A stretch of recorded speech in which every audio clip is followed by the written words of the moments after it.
HawkingHills.com or 1-800-HAWKING. Unofficial election results are in. Hear Mayor Steve Patterson's reaction to his win last night. Survivors mourn the deaths of 9 family members at the U.S.-Mexican border.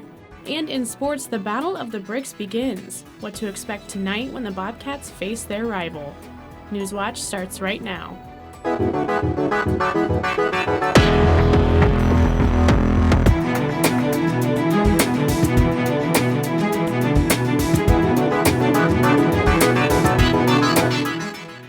Good evening and welcome to Newswatch, your source for all news impacting Southeastern Ohio. I'm Allie Eldridge. Thanks for joining us. Tonight we start off with a key milestone in college sports in the United States. The first nationally recognized college football game took place on this night in 1869. For the last 150 years, college sports has grown into its own money-making industry.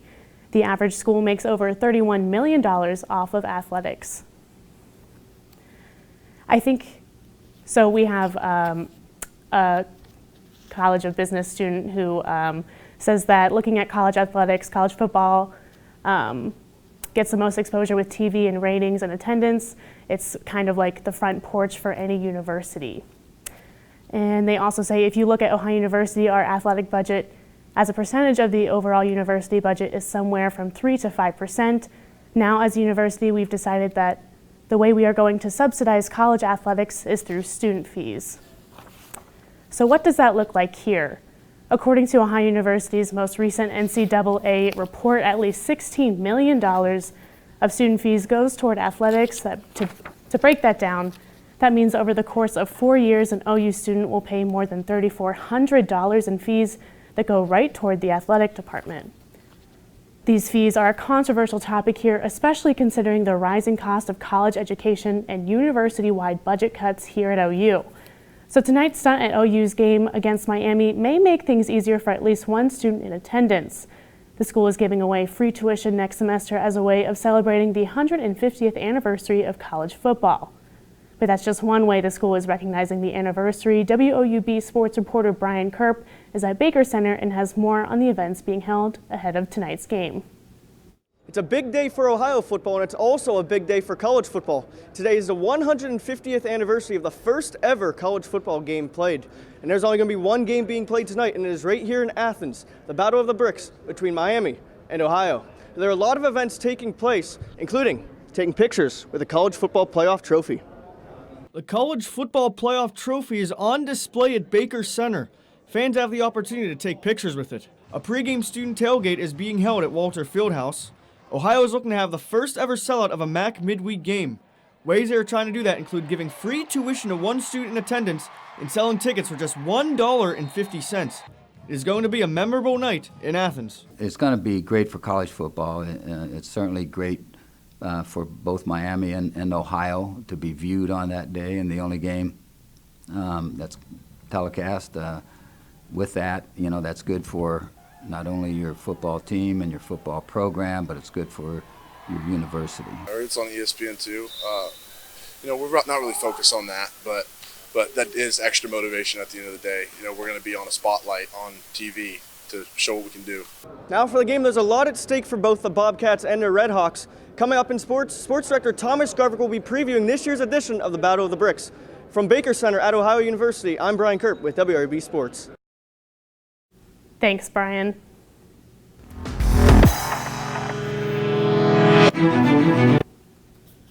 Hello, I'm forecaster Adlai Carwish here, and giving you today, taking a look at tonight's weather here.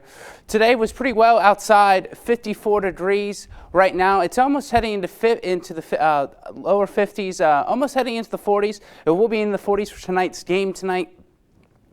As you take a look at tonight, it will be cloudy and cool, rain possible after midnight, but that could be a little bit earlier, as you can see that the humidity is starting to come in, and there could be some rain even in the southern counties. As we look forward here, winds coming from the southeast at 0 to 5 miles per hour. So all around, it's going to be one of those nights that is going to be quite rainy and cool. Most of the rain should not come until after midnight, but it should be one of those nights that just make sure you bring a rain jacket if you're going out, especially later tonight. And Allie, I'll send it back to you. Thanks, Adelaide. The survivors of Monday's horrific attack on a family near the U.S.-Mexico border are continuing to recover from their injuries as officials are searching for any clues that could help them identify who is behind the massacre that left 9 people dead. Nadia Romero has the latest updates on what we know at this hour. For the family members of the 9 women and children killed on Monday, We're still looking for answers and praying for answers. it's a struggle to understand why they were attacked. Criminal groups ambushed a 3-car convoy traveling between Sonora and Chihuahua, Mexico. Officials are working to piece together exactly what happened. Mexican authorities say a suspect who was arrested on Tuesday was not involved in the massacre. No other arrests have been made. That's a level of barbaric behavior that is so off the charts. I don't even know where the world could ever tolerate or how someone could possibly be so sick. The victims are dual U.S.-Mexican citizens from a Mormon community in Mexico. Survivors from the attack told family members that bullets rained down from surrounding hills as several of the young children under attack did whatever they could to survive. What they went through, what they experienced, we don't have the capacity just to imagine what these children went through. What few details are known. The weapons used were .223 Remington rifles, U.S.-made guns. Over 200 bullets were found at the scene, and local cartels are the focus on the investigation. Mexico's president has formed a commission to investigate the murders, and President Trump has offered to assist in the investigation. For now, all the family can do is wait and mourn those they lost. There's not words in the English language that can describe the emotions of what it feels like to see it and live through it. In Tucson, Arizona, I'm Nadia Romero. As the story develops this week, we will continue to update you on Newswatch. Athens County libraries will soon see increased funding. Voters approved a $1.2 million 5-year levy for the libraries, replacing a previous $1 million levy. The levy passed with 66% of voters in favor. City residents did not pass an additional 0.25% sales tax to benefit 911 emergency services, criminal and administrative justice services, and the city's general fund. And some more election results out of Athens County. There will soon be 3 new members of Nelsonville's City Council. Yesterday's election had Nelsonville residents vote in 2 different city council races. Corey Taylor and Greg Smith each won unexpired terms set to end in December of 2021. And the 3 normal seats up for election will go to Linda Watkins, Wanda Johnson, and Anthony Dunphy. Nelsonville also approved the Nelsonville Cannabis Ordinance with 57% of voters in support. The ordinance is similar to the previously passed Athens Cannabis Ordinance and will lower all penalties for possession of small amounts of marijuana to 0. Democrat Andy Beshear has claimed victory in the Kentucky governor's race, and he's moving forward with transition plans despite Republican Governor Matt Bevin's refusal to concede and his request to review vote totals. Kentucky's Secretary of State has called the race and does not believe the difference in the vote can be made up by incumbent Bevin. Beshear is the state attorney general and son of the former governor. Here's some of what Beshear had to say in his victory speech. Tonight, voters in Kentucky sent a message loud and clear for everyone to hear.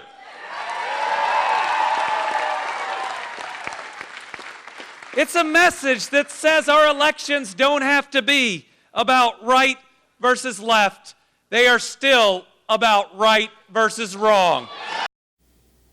Meanwhile, Bevin told supporters in Louisville he's not conceding. He said, "This is a close race. We are not conceding this race by any stretch." President Donald Trump endorsed Bevin and held a rally for him in Lexington Monday night. Coming up, police investigate a bank robbery in Lancaster. Plus, more explosive comments made under oath are coming into light as another White House aide could testify tomorrow. Those stories and more after the break. The treasured Dead Sea Scrolls are under threat from the ravages of time and convincing forgeries. These things pass carbon-14 dating. Can new technology save the scrolls? All of the writing comes back to life. It may be too late. But there's always hope. I said, "You won't believe what you found." We were walking on air. Dead Sea Scroll Detectives on Nova.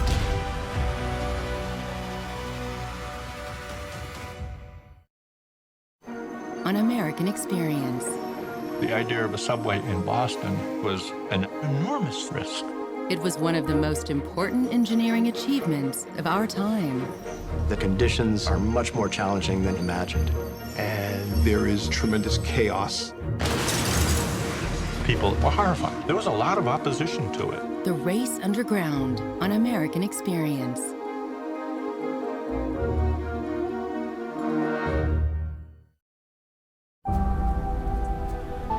Nature's journey into the Okavango concludes. The river has run its course, and everyone is on the move. From hardy survivors to exiled hunters, experience one of the last places on Earth where giants can roam.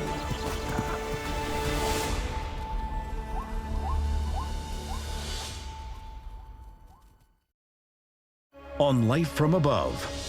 Looking down from space, satellite cameras capture the extraordinary patterns of our planet, revealing a vast array of shapes, carved into the Earth by powerful natural forces, transformed by remarkable animals, and even patterns created by humans.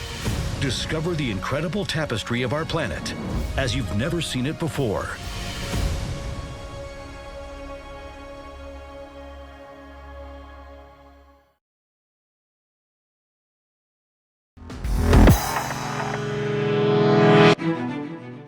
Steve Patterson will keep his seat as mayor of Athens for 4 more years. Patterson received nearly 4 times the number of votes compared to his opponent, Damon Cranes. He received over 2,000 votes, which is nearly 75% of the total votes. This compared to Cranes' 571 votes, or around 20% of the total votes. We spoke to the mayor and his wife to get their reactions after his win. You know, I feel great. I feel great. And in particular to be re-elected into office with 75% of the vote in the city of Athens, it means a lot. It means that the way more than the majority, a significant majority has sat there and said, what the mayor has been doing is a good work, and that they want me to continue on with the vision that we've got for the city of Athens. So it's exciting. We were confident, but you never want to take anything for granted. So it's just really, really nice to see things on paper and writing, and affirmation that he's been doing a good job, and just the hard work that I know I see every day and the community sees too. The mayor also said he's looking forward to diversifying the economy here in Athens. There are other city council members returning to their seats. Councilwoman Sarah Grace and Councilman Peter Kotzies both received 20% of the votes last night. Grace had 1,458 and Kotzies had 1,456. New members include Beth Clodfelter and Arian Smedley. Clodfelter led in votes with nearly 2,000. We spoke to Councilwoman Grace to hear what she had to say after her win. And she said she's thrilled. She's really honored and grateful to the people of Athens for trusting me to continue to represent them on City Council. And she's kind of exhausted but relieved. The election is always draining and a lot of work, but it's no different. So she's excited, but she's tired. Lancaster police are investigating a bank robbery. The incident happened at the Main Street People's Bank yesterday. Detectives with the Lancaster Police Department tell the Lancaster Eagle-Gazette that a male suspect walked into the bank and demanded cash from the teller before running away. Detectives did not say whether a weapon was used. A Hong Kong lawmaker who was known to criticize the ongoing anti-government protests in the city has been attacked in an apparent stabbing. A video released by a Chinese state-run newspaper shows Junius Ho being attacked as he was talking to people. A man handed Ho flowers before reaching into a bag for what appears to be a knife. Ho's assistant was also injured in the attack. The alleged attacker has since been arrested. Capitol Hill is bracing for the release of even more transcripts from those closed-door depositions in the impeachment inquiry. This comes after a key witness revised his testimony, confirming a quid pro quo with Ukraine yesterday. CNN's Suzanne Malveaux has more about what this means. A stunning reversal from Gordon Sondland, now admitting there was a quid pro quo between President Trump and Ukraine over military aid. The Trump campaign donor turned U.S. ambassador to the European Union, submitting a 3-page revision to the testimony he gave last month.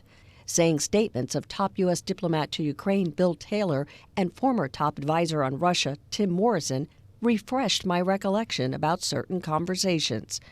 Sunland writing, I now recall speaking individually with an aide to Ukraine's president, where I said that resumption of U.S. aid would likely not occur until Ukraine provided the public anti-corruption statement that we had been discussing for many weeks. His defense, in case anyone hasn't noticed, is now on the floor. It's crumbled because Ambassador Sunland explicitly admitted in his corrective testimony today that a quid pro quo most certainly did occur.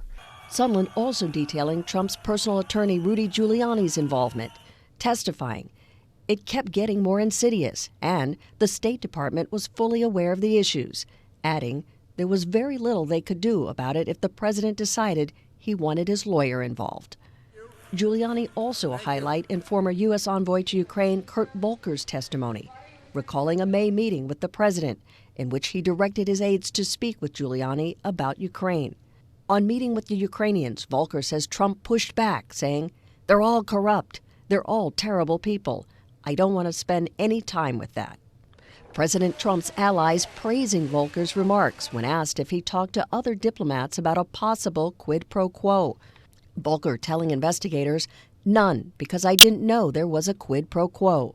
The White House maintaining that both transcripts are good for Trump. The transcripts that were released today show exactly what the president has been saying all along, and that is that he did nothing wrong and that there was no quid pro quo. Pence aide Jennifer Williams is likely to testify tomorrow. She'll be the first of Pence's staff to appear in the impeachment inquiry. If you thought fall came late this year, you're not alone. Last month was one of the hottest Octobers ever. That story's still ahead. And coming up in weather, there's some rain and the possibility, but it should be clear for the game tonight. And now, here's your stats of local interest.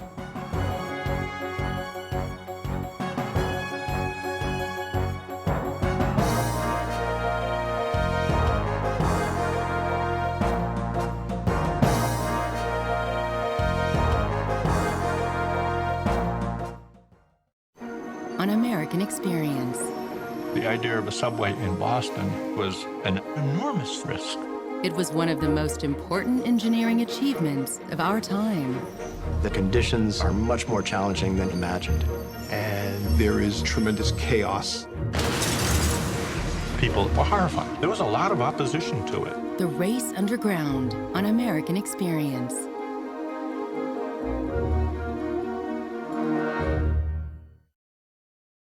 I was very scared about him having to deploy. This is the side of war you haven't seen. Hey, Daddy's got to go. The courageous story of military families. I love you so much. I love you. Back home, while time stands still. A documentary by military spouse Elena Miliaresis.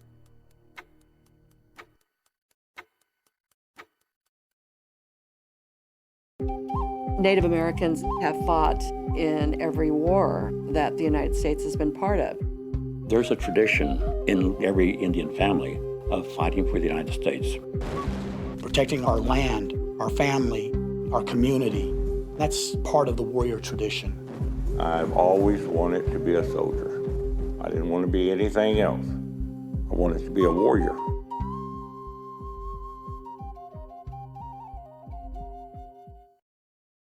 Americans couldn't do anything in Iraq or Afghanistan without local people. I never thought I would ever become friends like this with an Iraqi. I told him, dude, when you leave, what's gonna happen to me? Violence in Iraq has reached the highest it has seen in years. Interpreters get killed because they were with the army. It's really dangerous. They need to get somewhere safe. I made a promise. I'm gonna help him get here with his family. The Interpreters.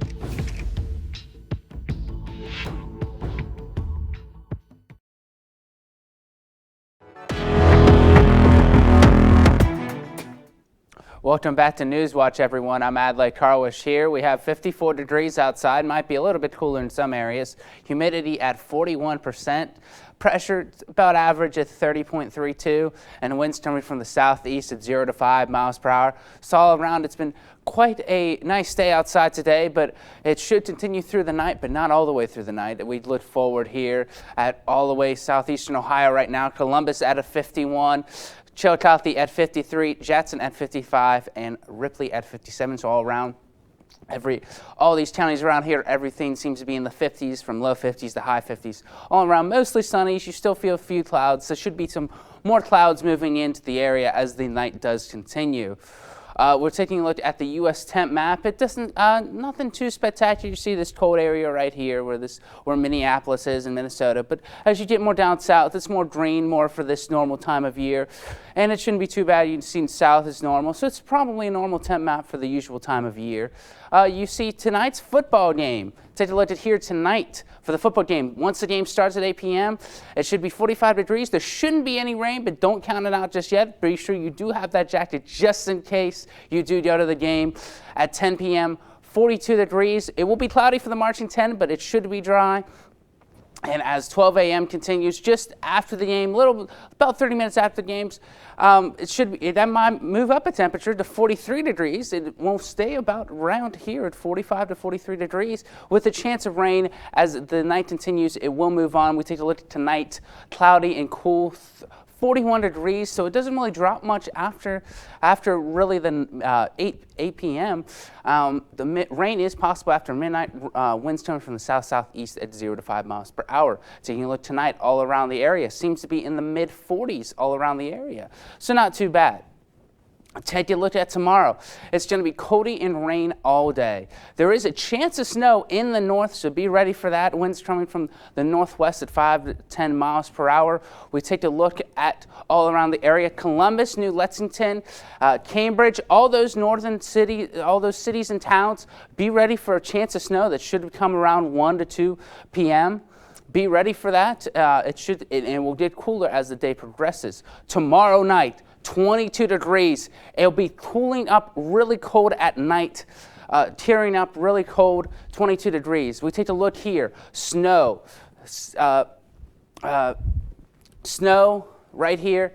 As you see that little line, so as you see these northern counties trying to get some snow and some rain, so it should be a mix of snow and rain for our general area. Take a look at Friday. You see that high pressure all the way over there, going to move through and go through here, which should lead to some more clear temperatures. You take a look at and 7-day outlook here, and it's pretty not bad outside, but it's going to get much colder as the day continues. And you look all the way next Tuesday, it is going to be 14 degrees as the low, and with only a high of 32, and we could see a chance of snow on Monday.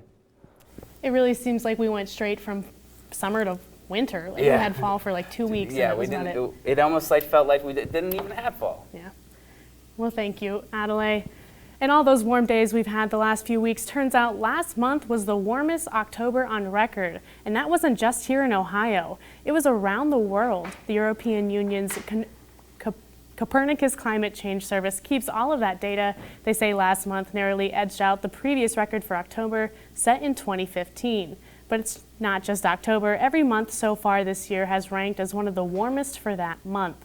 Copernicus says since the 1970s, the overall average rate of warming of the world is around 32 degrees Fahrenheit per decade.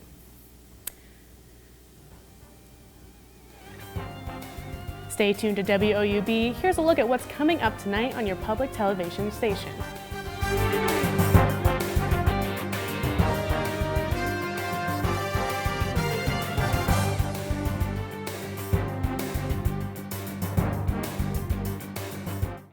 Americans couldn't do anything in Iraq or Afghanistan without local people. I never thought I would ever become friends like this with an Iraqi. I told him, when you leave, what's gonna happen to me? Violence in Iraq has reached the highest it has seen in years. Interpreters get killed because they were with the army. It's really dangerous. They need to get somewhere safe. I made a promise. I'm going to help him get here with his family. The interpreters.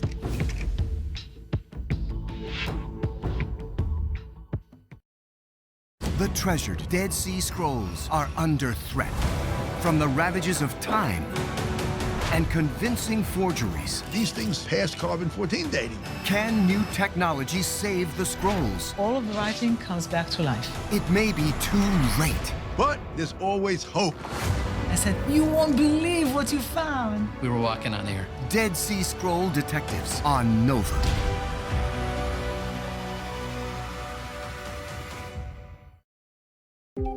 Native Americans have fought in every war that the United States has been part of.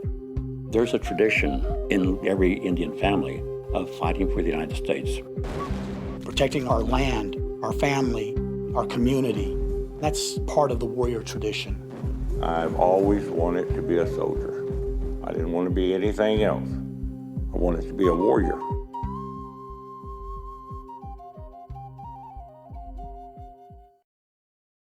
I was very scared about him having to deploy. This is the side of war you haven't seen. Hey, Daddy's got to go. The courageous story of military families. I love you so much. I love you. Back home, while time stands still. A documentary by military spouse Elena Miliaresis.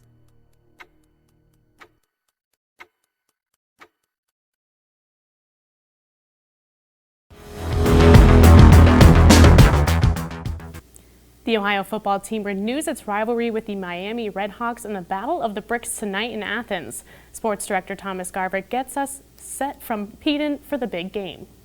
We're itching closer to kickoff to the 2019 edition of the Battle of the Bricks. Miami and Ohio taking center stage on college football's 150th birthday, and boy, are fans in for a treat tonight.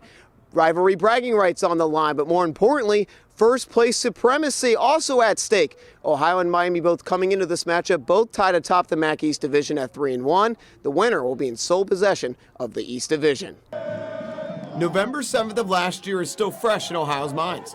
The Bobcats fell short against the Redhawks in Oxford a year ago, and that loss ultimately cost Ohio a spot in the MAC championship game. I think the biggest motivation now with Miami is last year and what happened last year with the loss and how that changed the course of our season. So I think that's what we have to remember. Wednesday night's game provides Ohio the opportunity to give some payback to the Redhawks and get a step closer to where they want to be. Like, we owe it to them. You know, we didn't play our best game, and this year we owe them our best game. If we win this game, which we will, it'll put us in the driver's seat for the MAC East, and all of our goals that we want to do will be ahead of us. All college football eyes will be on Athens, Ohio in this rivalry. It's a chance to represent the name on the back of your jersey, your program, and your university. They're important to fans. They can be really important to your program, obviously.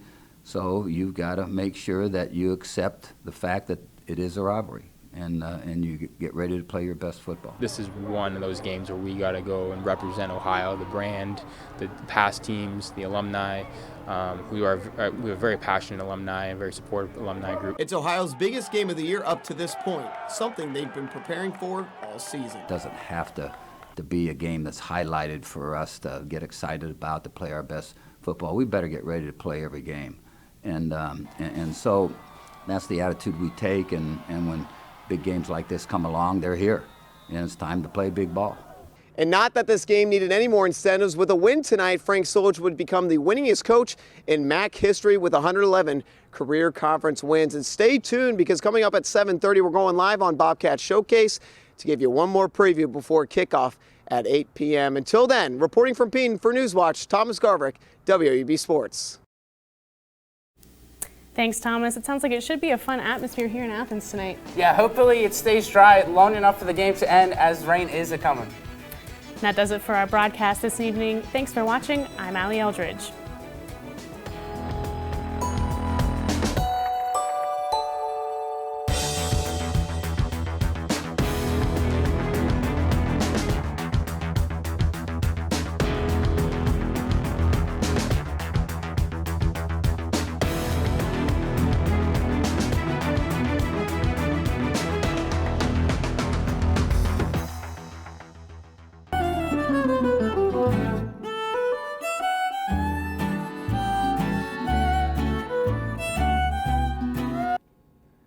What's up? My name is Joseph Hennessy. I am the host of the 21st